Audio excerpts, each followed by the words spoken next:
Let's talk a little bit about last week's game. A lot to talk about from last week's game, but I'll keep that, in brevity and talk a little bit more about this game coming up too as well. Very unusual week for us with this game coming up, just from the fact that, like I said, today's a Tuesday/Thursday, or tomorrow's fixing to be a Tuesday/Thursday, which is what we were scripting right there before we got back to the press conference. But last week's game, I thought we did a lot of positive things. We played it was really our style of game, as far as, had a lot of similarities to our style of game, because we had a slow start again, gave them the 10-0 lead, and then came back and played some really good football there to end up the half, and really had a nice drive at the end of the half to get it to 10-10. So, recovered from the slow start, played good football, and went into halftime feeling really good about where things were in our style of game again. And then second half came out and, had the first drive where we had some opportunities to get the lead there, and didn't. But I thought our defense was playing well. Our offense was doing what we needed to do to keep us competitive and keep us in the game. We had a big penalty on their first touchdown drive in the second half to give them the 2nd and 17, where we got the PI. There was a big penalty in the game, which again was one that we weren't 100%. Obviously, as you go back and look at the film, that was one that was probably not a penalty in itself right there, and so that that caused them to have a big play there and get a touchdown and take a 17-10 lead in the ball game. But again, we hung in there, did a lot of good things, and drove down and had our score to tie it up 17-17, and had another very controversial call there in the ball game that had us settle for a field goal, and then they came back and hit the one big play on us. So the generality of what we needed to do and didn't do, as I talked to our team from last week's game, is that we need to be better on our kickoff return game. Tice pointed out in our post game when we visited on the radio, because we had bad field position at times, right? And we gave them some tough field positions with our punt game. So our punt game was good. We pinned them inside the 20 3 times, but we got pinned inside our 20 way too many times. And so I challenged our kickoff return team. We got to be better and get ourselves better field position. Our punt return team's got to be better. Their punter had a tremendous leg. We knew that going in, but he was booming some 55, 60, 65-yard punts, and we weren't able to get locked up on their sprinters on the edge and get a good return started for us. So those two things, in a game like that, and a lot of the games that we play, those are two things that we definitely have to get ironed out. We had the one costly turnover. We obviously have to eliminate that, because it was a 10-10 ball game, back and forth, tightly contested game, and the turnover that we had led to their score. That's the drive I was talking about, where they got the 17 to 10 lead on us because we had the turnover. So that's got to be much better for us. And then we got to create more turnovers on defense. That's a big point for us right now of emphasis, to get more turnovers on defense. We need to do that. And then obviously we got to finish drives. We got the penalty there that kept us out of the end zone on that. We got to finish our drives better to be more successful in those aspects of what we're doing. So that's the focus that leads us into this ball game, is to clean up those things, and we'll be where we need to be. I felt like we were on a good trend, winning some ball games. We beat a really good Florida Atlantic team. We had the script set to do the same thing against Middle Tennessee. It was a very similar game, but we made those mistakes that I talked about, giving up the big play, the big passing play. We got to eliminate that, and then having the turnover. That's what kept us from winning that game this last weekend. So moving forward against Rice, again, they're a team like a lot of the teams in our conference that are hovering around the 500 mark. They're right at the 500 mark. There's a lot of us that are real close to it, a few that are over by one game. So there's a lot of parity in our conference, and you see that from last week's ball game when you look at all the scores. And, a lot of the games were ones that you would not necessarily predicted to have happen the way they happened. There was some some big wins over teams that you thought might not win the game. So that's the message, and it's been continued to be the message to our football team, is that each game in our conference is going to be whoever shows up and plays the best is going to win. And this game this weekend is definitely that type of a ball game for sure. Rice has had some really big wins this year on their schedule and done some really good things, and so have we. And so both these teams are going into a game, and we need to do what we need to do to win the game. And I talked about what those things are as we match up against Rice. They got some, which I feel like some really talented receivers. They got a quarterback that's throwing the ball well for them.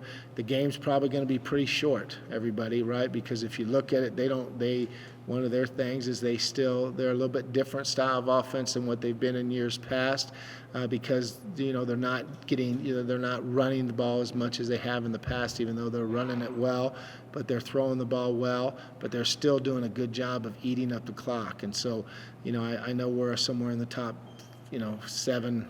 If you go down 7, 6, 5, I don't know exactly where, time of possession, and they're up there pretty high in the country in time of possession again. So it'll be one of those games that won't have a whole lot of plays to it, and it'll be one that every play is going to be really, really crucial for our football team to execute. And so again, I talked about what we got to work on defensively. For them, I think their defensive front is very good defensive front. Their defensive ends are tremendous players for them. Their inside guys are powerful, physical players. They got tons of experience coming back in their defensive backfield. They like to play a lot of man coverage with what they do schematically, and their coordinator's been there for the last 4 years. Defensive coordinator does a good job, a really good job with their defense, and so again, that'll be a test for us, and so should be a hard-fought game, and if we do what we talked about that we need to do, those are the games we seem to find a way to win. So that's our big thrust for this weekend. I'll open up to questions from there. Coach, probably one of the great moments of your tenure, and then probably one of the worst moments for UTEP were the 2 times you've been to Rice. Do you kind of draw back on what happened 2 years ago as motivation? Yeah, well, I don't know if it's motivation, but it was frustration. That's for dang sure.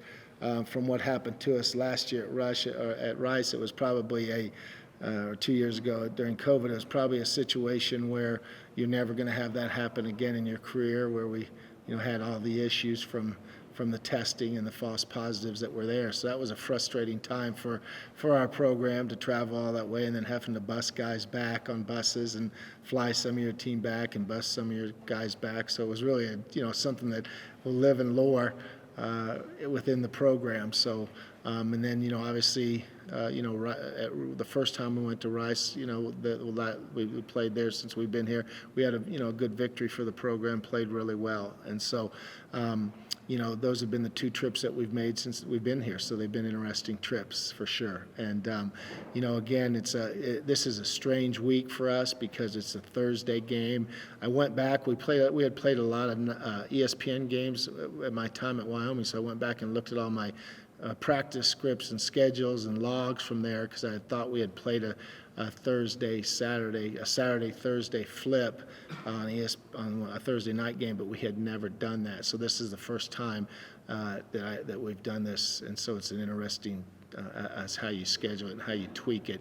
We had the Saturday-Friday flip against Boise this year, but we got the Saturday-Thursday one, so that's going to be that's an interesting strategy that we're playing through right now as we get ready for this ball game. In terms of legs, just getting guys ready to go on such a short term. Yes. How do you go about doing that to make sure guys are healthy? Yeah, we have a good plan, Colin. I'm not talking too much in detail about what our plan is, with the guys, but we feel like we have a good plan this late in the year. We're being smart about what we're doing with them. We don't want to, because where you get into the issues is that, today was a Monday, right? Obviously it's a Monday, but in the football world it was a Wednesday, right? Because you're that many games away from your Thursday contest. And so, but it's only 2 days from the game that you played previously. So that's where the interesting mix comes in. How hard are you going to go out and hit your guys after they just played a really fit? We played the Middle Tennessee Tennessee game was probably one of our most physical games all year. I mean, they were playing extremely hard and fast, and we were playing extremely hard and fast. Rick and I are good friends, and we had a great conversation through text on Sunday about how physical and how well both teams played, and what a, as coaches, what a, physical contest it was. So we had to respond to that 2 days after that, and we couldn't do too much physicality with that. And now you flip around for tomorrow's practice, and it's 2 days from kickoff, right? So how much are you going to do with your team 2 days before kickoff, and be secure and confident enough to know that you don't have to pound your guys to have them ready. And so that's what makes this such an interesting game plan and strategy as you get ready for the game. It's the last 3 more games left in the season. I know you guys are looking for a bowl game eligibility. Just how are you approaching? I guess like it's crunch time for you. Yeah, it is. Yeah, yeah. Obviously we got to get 2 more wins to get ourselves to be bowl eligible, and so that's important for our team. I think our guys enjoyed that experience last year, and they really want to get themselves to that threshold again. But these guys really enjoy playing together, and they really enjoy playing for each other, and you can see that by the way they play. And so if we want to continue to do that into the postseason, we got to finish up the season strong here and win at least 2 of our 3. And so they understand when you want to win 2 or 3 that this one's really, really important, so you don't put yourself in a corner where you got to win your last 2. And so, I think they got that in their minds, and I'm pretty sure they'll come out and play that way. In terms of Rice, obviously you said a little earlier that they've had some really strong games, and then they go and lose the way they lost on Saturday. How do you, I guess, prepare for a team that has had that much variance? Yeah, they've had some great wins over Louisiana Lafayette and over UAB, and they've played competitive in some of their losses against very good teams. So I think, we look at that game against Charlotte and we say, okay, they had a bad day, right? They had a bad day, and Charlotte was playing, emotional football because of losing their coach, and we look at it, but we study it, of course. Obviously, we're going to study it and see what was done well there, but we're sure not going to use that game as a judge of what we expect from Rice. We're going to use some of those, really big victories that they've had this year, and study each and every one of their 8 games that they have played this year and study them in detail. But it's our conference is what it is. That's the point. It's our conference. It's, again, anybody can beat anybody. I said that, and then you just see a team like Charlotte who you would think, okay, they're the team that's probably at the bottom of the conference, and then they come out and beat a team that's had a really good year, soundly. So you just can't ever take anybody lightly, that's for sure. You talk about needing to eliminate errors. What do you put the errors down to? Is it a lack of concentration or just not wanting it enough? Or what do you think? I think that the errors that cost us the game Saturday, was just execution again, for sure. Rachel just throwing the interception. Gavin played a really good game besides that, but it was just one of those games where there's just not a whole lot of room for error, and that's kind of the games that we play. They're really tightly contested games, and so if we're going to win those, we got to be pretty flawless as far as turnovers go. And then giving up the deep ball, we can't do that. We can't play such good defense as we played the whole game and then let one play, have an impact on the ball game. So those are the things that cost us the game last week. It was just a play here or there. The rest of the game was played really well. So those are just the things that we got to do to win football games. Guys, the Brownholds package that you used, obviously on short yardage situations, but you've had a lot of success with Yeah. this year. Yeah. Do you, I guess, maybe foresee using it in other situations, throughout the last 3 games, or is it still just going to be short yardage? It's still a short yardage column, but we were just talking about it. It's a really good package. It's got a ton of versatility to it, and it's one of those that it only creates issues when it's in the short yardage, right? Because now they have to condense down, right, to stop the short yardage run, the quarterback sneak.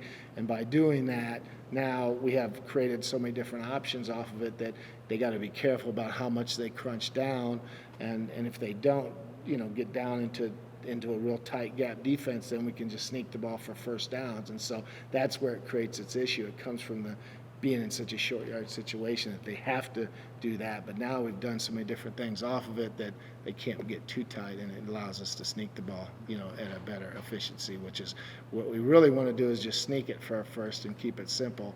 But, the off-tackle plays that we've been running off of it have been really good, and they've got a chance to sneak through and create some big plays on on certain situations too. So I really like the versatility that we've gotten with that package, and we added a new wrinkle Saturday to it, with the play action off of it that was different than the double wins that we had done, the double verticals that we had done on it before. What's your general feeling, and I know there's some speculation about what Conference USA might do going forward, but about midweek games like this? Say that again, Brett. What's kind of your general thought? Oh, general thought about it. I probably shouldn't make any general comments about it, really, honestly. I'm just the ball coach, and so whatever's decided, we're going to do it and enjoy it, and that's up to, the conference really makes those calls, right, on what they think is the best thing. But if we're playing them, we're going to be excited about it. We're going to, urge our fans to get out here in the middle of the week and come support it and support the novelty of it, of playing in midweek action. If that's what our conference decides on, then we definitely will embrace it. And then the strategies like this will be interesting strategies, because I've never been involved in. I know some other coaches in the conference. I think Hugh Freeze and Jerry at New Mexico State have been at other schools where they were in conferences that did that, so they spoke to how they managed it. It'll be a learning experience. For me, I had played some Thursday night games, but never Tuesday or Wednesday night games before. So we'll have to embrace it and see what it does. The selling point to it is it just gets you exposure, right? That's the selling point to it, for sure, that the conference, I think, is bannering around if that's going to be best for us. You talked a bit before about the fact that this game is a crucial game to win. Is that a pressure that you think the team likes and relishes in, or is it kind of the opposite? I don't know if they're going to feel pressure from this now. I think they're going to feel like the urgency to win, because they want to continue to play together and make the seniors go out with a good feeling right now. So I think more than anything, Rachel, I think that we have, as a football team, really responded when we haven't played well this year. We've rebounded and seemed to recover and play well. So that's the challenge to them now, is that, obviously just 3 games left. It's going to be important for us to play really well. So I'm just excited to watch them prepare and have a great day tomorrow, and then get down to Rice, and be a big win for us, be a huge win for us to win on the road. That's a big challenge too, because the more road wins you can get, the better off you're going to be. So there's a lot of really positive things that can come from it, but I think these guys really want to have an opportunity to play in the postseason so they can spend more time around each other, and obviously for lots of reasons, to put a legacy on their stamp for the seniors to be able to go to back-to-back bowl games is really what they're really striving to do, because it would be something special for those kids. And so I want it for them, definitely. So hopefully we'll be able to put together a great performance for them. In terms of earlier this year, obviously you played a short week game versus Boise State, and it's maybe your best game of the year. Coming back to playing another short week game, do you take Yeah. anything from that conference? Yeah, we do. We talked about, we've tried to make our preparation very similar for this game as it was for that game, except for 1 day less, but we've tried to really emulate that as much as we possibly could, because we felt like it was a good preparation. Tyron's been Gavin's top target this year. Why is Tyron having the success he's having so far this He's year? been competitive. He's been so competitive, right? He makes the contested catches. He runs his routes so crisply, and he's really hard to tackle after he makes the catches, And why that's what he's been doing, and why he's been doing is because he's learned to prepare at a level. Last year he prepared, but he watched Jacob and JG prepare, and he watched how those two guys really prepared, and he watched Ray next to him, and so last year we had all 4 of those guys, and they kind of sharpened each other. And so now Ray's set the tone, and Tyron set the tone for the other younger guys to see how you work and how you prepare. And Kelly Akari had a good game Saturday. He started to show up a little bit this last Saturday, and I think he's watching, being a new guy, he's watching these 2 guys work now and learning from them on how you work and how you prepare. So that's really what's been the big thing for Tyron, getting better.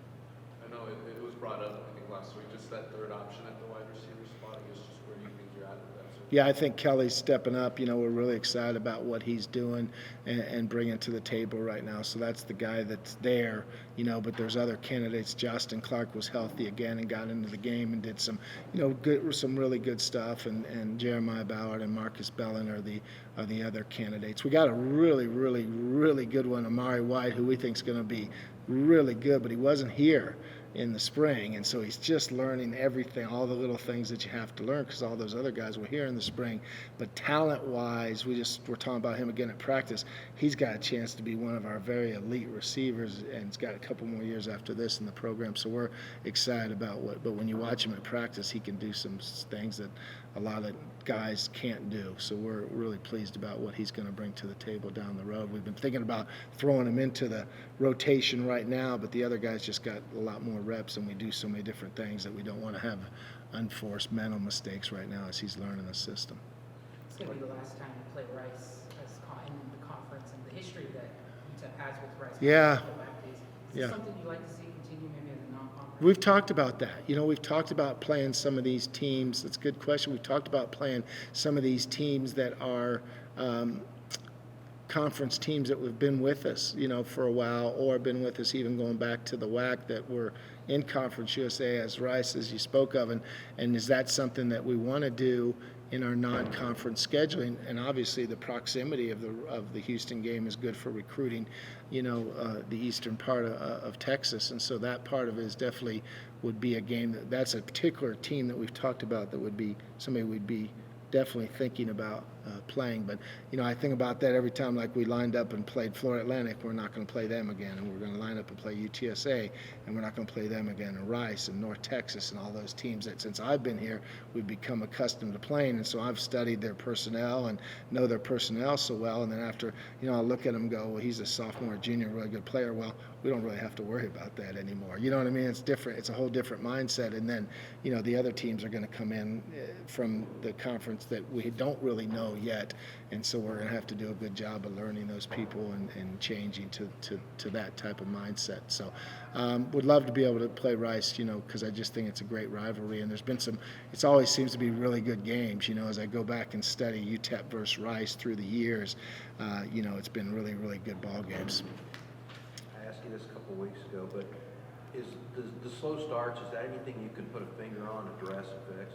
Well, I haven't done a very good job of fixing it, but it's something that we need to get better at for sure. And again, I've been places where we've had been a slow starting team, and we've started our team, like gone into the locker room when team started and run out of the locker room, if we practice in the Sun Bowl, and run out of the locker room and emulate taking the field and stuff, and gone to that degree to try to get you to, or maybe it was starting the second half, right? The same thing, and run out. It has a third quarter and run out, and so there's things you can do. For us, again, it's more just having better execution of what we're doing. That's what, to me, it's a simple thing in football. It's just better execution. I think I've studied our pregame from the time we get off the bus or the time we get to the stadium, and every little detail that we do, because that plays into it too. I think you can't ever take anything too lightly.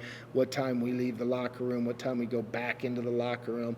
I think we got all that through so many years, down to a science that we like and feel good about. I'm not a guy that wants to go into the locker room and sit for very long. We always, if you ever pay any attention, we're a team that's one of the last teams to go into the locker room, because I want the guys to get in there, get their pads right, visit a little bit with the coaches about what we saw during pregame, and then they get their drinks, and boom, we're back out as quick as possible. So we try to analyze all that, as well as possible. So I think more than anything, it's just the execution of what we're doing. But it's definitely something that one of these games we're going to come out fast and furious, and it's going to be fun, because if we do that, I think we'll be a pretty tough out.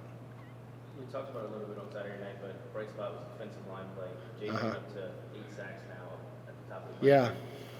He's always been a leader for you guys. Is this a step that you saw coming into this year, or is he benefiting from a lot of what the team's up to game plan for Brace? Yeah, good question. I saw it coming with Jadrian, but he's really picked it up over the last 4 or 5 weeks.